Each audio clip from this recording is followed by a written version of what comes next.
we have already taken the decision. Experimental basis is for the reason that we are trying to ascertain what are the difficulties we will face, so that we can ensure that the difficulties are taken care before we do it on a permanent basis. And I assure the member that this decision will be taken very soon once we induct the 3 women pilot who have been selected. Yes, second supplement. Another supplementary would be relating to the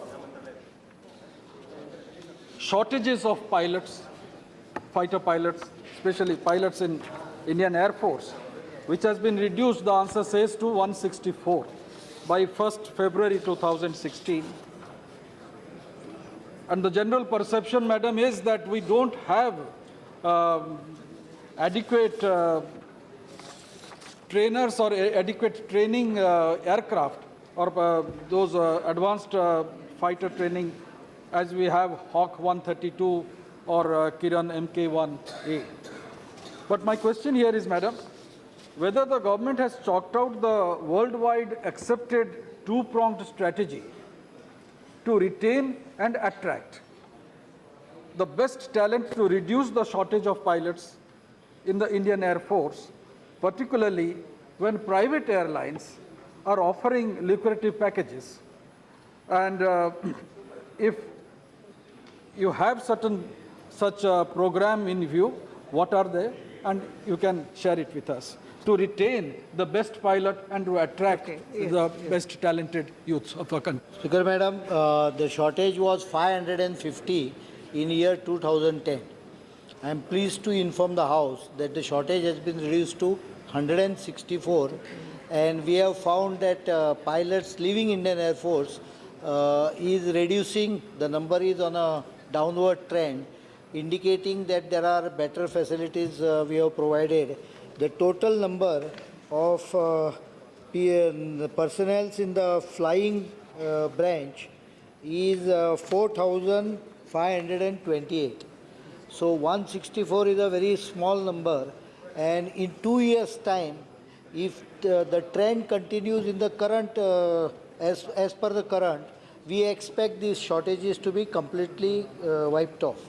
One of the reasons why we decided to introduce gender neutral policy is because we will get more, the scope becomes double almost. And there are so many women pilots or women who are ready to join the Air Force for combat duty, that I think once the initial trials are conducted by next year, we should be able to make it really thoroughly acceptable, and then there won't be any shortages. Probably the Air Force will be almost 100% staffed. Arjun Meghwal जी. धन्यवाद अध्यक्ष जी। Indian air force में जो pilots की कमी पे जो सवाल आज चर्चा में आया है, मंत्री जी ने बहुत अच्छा जवाब दिया है, और जो 164 जो शॉर्टेज है वो भी पूरी करने का पूरा आश्वासन दिया है। मेरा आपके माध्यम से मंत्री जी से ये जानने का प्रयास है कि MiG-21 और इस तरह के जो कैजुअलिटी होती है उसमें लड़कियां जो है फाइटर इसकी फाइटर ट्रेनिंग लेने में थोड़ी डरती भी है। नहीं, ऐसा कई बार मिग एक minute please do you agree with? I don't agree with this. Thank you. मैं मैडम एनसीसी के कैंप में भी गया कई बार। यह है इसकी कोई जागरूकता फैलाने का प्रयास करेगी क्या लड़कियां? एक मिनट रमादेव जी, मेरा जो क्वेश्चन है, क्वेश्चन मेरा ये है कि मैं एनसीसी के कैंप में भी गया, उसमें जागरूकता का कोई इनका प्रयास है क्या, ताकि वो डर निकले? तक वो डरती नहीं है, लेकिन तो डर कभी स्कूलिंग लेवल पे बैठ जाता है, वो डर निकले, इसके लिए मंत्री जी कोई प्रयास करेंगे क्या? जो संकोच है वो संकोच निकले, ये है तो प्रयास। ये क्वेश्चन था मेरा। उसके लिए हम जरूर प्रयास करेंगे, बट टचवुड मैं इतना ही कहना चाहता हूँ कि पिछले 8-10 महीने में एक भी दुर्घटना नहीं हुई है। MiG-21 सिंगल इंजन वाला फाइटर है।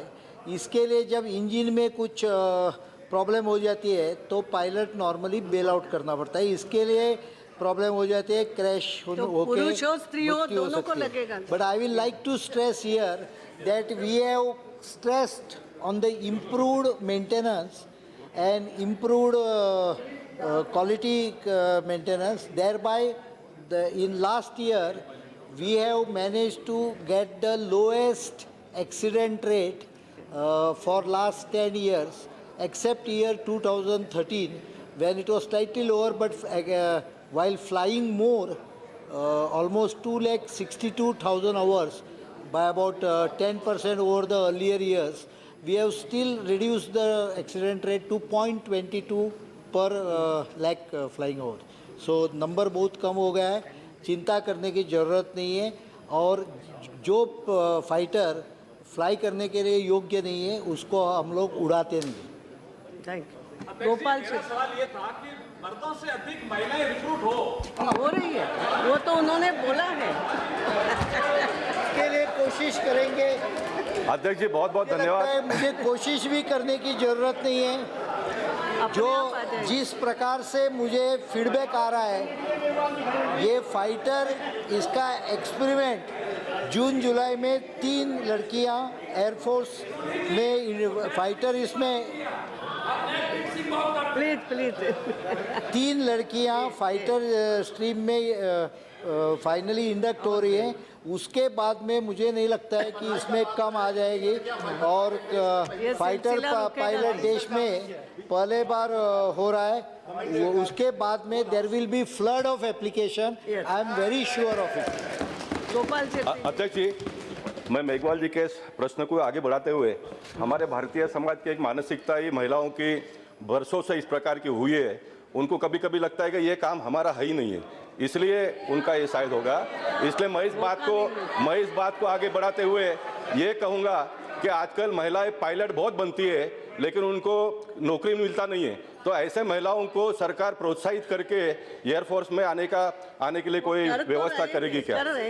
मुझे लगता है I don't have to even encourage, there is so much enthusiasm and there is so much feedback I am getting that without even encouraging, there will be enough applications, and the time may come when they may outnumber the male. Thank question number 184 Shri Rahul Shewale. Question number 184। Yes minister. सोचना पड़ेगा। Yes supplementary. धन्यवाद अध्यक्ष महोदय। You have paper ले तो कर दिया। As laid on the table. Yes yes madam, जैसे समाचारों से जानकारी ये प्राप्त हो रही है, अमेरिका के नेवाडा में नेलिस एयरबेस में बहुराष्ट्रीय रेड फ्लैग अभ्यास में भारतीय वायुसेना के लड़ाकू विमानों ने अमेरिका के आकाश पर अपना परचम लहराया। पहली बार भारतीय वायुसेना अपने 8 सुकोई 30 MKI लड़ाकू विमान और IL-78 विमानों के साथ शामिल हुआ था। संयुक्त अभ्यास के दौरान इन दोनों लड़ाकू विमानों ने अमेरिकी वायुसेना के F-16 और F-15 लड़ाकू विमानों को कड़ी टक्कर दी। अभ्यास के अंतिम वार्म अप राउंड तक पहुंचने वाली भारतीय वायुसेना को अमेरिका ने विश्व स्तरीय वायुसेना होने का दर्जा दिया है।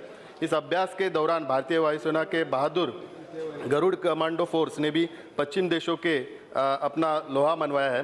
मैडम, युद्धाभ्यास के दौरान अपनी शक्ति दिखाने के साथ साथ अपनी कमजोरी आंकने का भी मौका मिलता है। देश को अपनी वायुसेना पर गर्व है। हमारी वायुसेना में इरादे की कमी नहीं है। अगर कोई कमी होगी तो कुछ रक्षा उपकरणों या जरूरी सामान की हो सकती है। आपके माध्यम से मैं मंत्री जी से यही जानना चाहता हूँ कि वायुसेना के इस युद्धाभ्यास के में किन किन कमियों का उजागर हुआ है और उन्हें दूर करने के लिए क्या प्रयास किए जा रहे हैं, तथा अपनी रक्षा जरूरतों को पूर्ण करने के लिए हमें विदेशी इक्विपमेंट पर निर्भर न रहना पड़े, इसके लिए सरकार क्या प्रयास कर रही है ताकि सेना सशक्त और आत्मनिर्भर बने? Speaker Madam, I like to inform the member that it is not in Nevada, it is in Alaska. Last time, पिछले बार जो हुआ था 2008 में, वो नेवाडा में हुआ था। इस बार अलास्का में एक चल रहा है, और ये अभी 28 अप्रैल से चालू हो गए और 13 मई तक चलेगा। इसका डी इंडक्ट प्रोसीजर ऐसा होता है कि वो पूरा एक्सरसाइज करने के बाद डी इंडक्ट जब हो जाते हैं, जून महीने में हो जाएंगे, उसके बाद में उसका अभ्यास किया जाएगा, और उसके ऊपर अगर कुछ कमियां हैं तो उसके बारे में जो कुछ करना है एक्शन ले लिया जाएगा। लेकिन मैं इतना ही कहना चाहता हूँ कि अभी तक जो रिपोर्ट्स है उसके ऊपर और pilots are performing exceedingly well और उनको काफ़ी बेनिफिट ये एक्सरसाइज से हो रहा है।